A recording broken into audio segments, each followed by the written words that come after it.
최근 포항 지역에서 잇따라 발생한 산업재해 사고로 인해 안전한 작업 환경에 대한 시민들의 우려와 요구가 그 어느 때보다 높아지고 있습니다. 특히 지난 20일 일산화탄소 중독으로 의식을 회복하지 못하고 계신 노동자께서 하루빨리 건강을 회복해 다시 일상으로 돌아오시길 진심으로 기원합니다. 철강 관세 인상과 경기 침체 등으로 어려운 여건 속에서도 포항 경제의 버팀목 역할을 해온 포스코에서 연이어 산재 사고가 발생하면서 제철 소장 보직해임이라는 강도 높은 조치까지 이어진 것으로 알려졌습니다. 그만큼 그룹 차원의 강력한 대응과 근본적인 변화에 대한 의지로 해석됩니다. 하지만 산재 이후 일부 포스코 발주공사가 무기한 연기되면서 그 부담이 고스란히 지역 협력업체와 노동자들에게 전가되고 있는 것은 심각한 문제입니다. 최근 연이은 산재 사고 이후 포스코가 발주한 일부 공사를 잠정 중단하고 내년 3, 4월 재개하겠다는 계획을 통보하는 등 공사 현장에 혼란이 초래되고 있는 것으로 알려졌습니다. 확인 결과 일부 공사 현장에서는 현장 소장이 해당 공사 반장에게 공사 중단을 전달한 경우도 있고 일부는 대기 상태에 놓여 있으며 공사가 계속 진행 중인 곳도 있다고 합니다.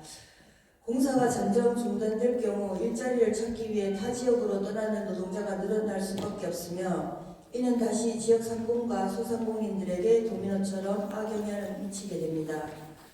지금 포항 지역에서 장업을 하시는 분들은 한결같이 장사가 안 된다는 하소연을 하고 계십니다. 손님 없는 가게와 늘어나는 빈 점포들이 포항의 경제 위기를 보여주는 지표이기도 합니다.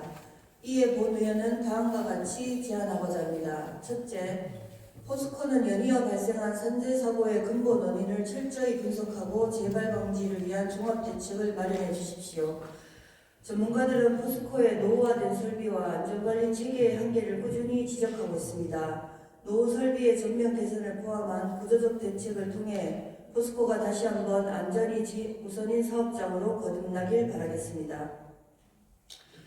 둘째, 포스코는 일부 발주공사를 무기한 연기한 계획을 전면 검토해 주십시오. 산재 사고 이후 일부 공사가 잠정 중단되면서 많은 노동자들이 실직 상태에 놓이게 되었습니다.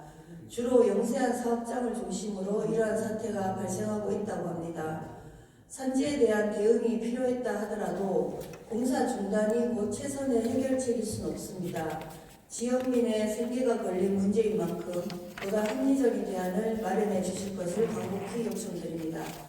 셋째, 정부 차원의 적극적인 지원을 검토해 주시기 바랍니다. 이재명 정부는 산업 현장의 산재 사고에 대해 강력하게 대응하겠다는 입장을 밝힌 바 있습니다. 무엇보다 정부 차원의 산재 사고 예방 의지가 현장에 잘 전달되고 실질적으로 구현되는 것이 필요합니다. 다만 사업장에 대한 폐쇄 등 강경한 입장으로 선의의 피해가 발생할 수 있고 오히려 산업 전반을 위축시킬 수 있는 만큼 정부 차원에서도 기업과 함께 산재의 근본 원인을 분석하고 예방할 수 있는 방안을 적극 검토해 주시기 바랍니다. 넷째, 포항시는 산업위기 선제 대응 지역과 고용위기 선제 대응 지역 지정의 실질적인 효과를 위해 구체적인 실행 계획을 수립해야 합니다. 포항시는 현재 산업위기 선제 대응 지역과 고용위기 선제 대응 지역으로 지정되었습니다. 이 제도가 형식에 그치지 않고 실질 노동자와 위기에 처한 협력업체가 체감할 수 있는 지원으로 이어질 수 있도록 실질적인 정책과 예산 투입을 강화하고 체계적인 계획을 수립해야 합니다. 다섯째, 포항시는 기업과 노동자, 협력업체의 고충을 함께하는 동반자의 자세로 문제 해결에 나서주시기 바랍니다.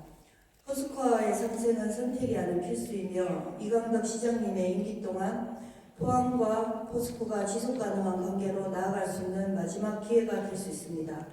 현재 포스코가 겪고 있는 대내외적인 위기는 곧 포항 경제 전체의 위기로 이어질 수 있습니다.